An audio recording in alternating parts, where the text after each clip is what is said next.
Il y a deux dimensions dans le parler en langue. Il y a des langues que le Saint-Esprit nous donne.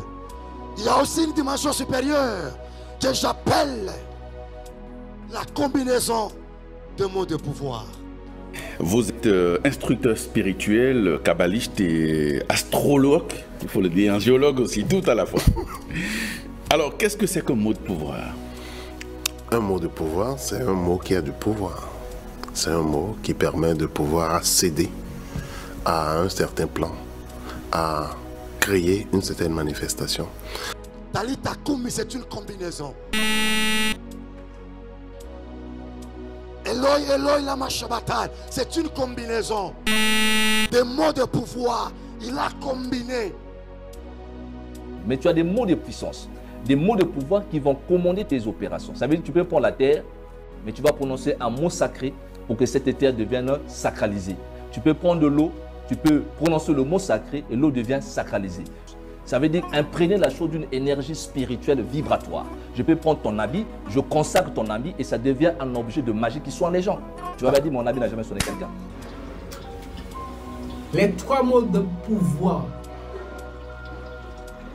à prononcer pour réussir votre vie. Tapez sur Google « mots de pouvoir », voici en bref ce que vous trouverez. Les mots de pouvoir sont une forme de magie primitive utilisée dans le passé. Ces mots sont les racines de toutes les formes de magie moderne.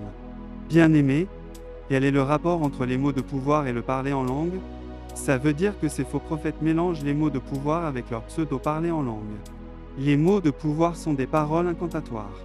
Chers fanatiques, même si le degré de l'envoûtement a atteint son comble, vous ne pouvez quand même pas croire que Talita Kumi est une combinaison des mots de pouvoir.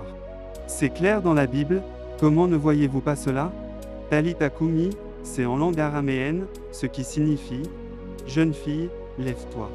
Et cette parole, Eloi Eloi lama sabachthani, ce qui signifie « mon Dieu, pourquoi m'as-tu abandonné ?»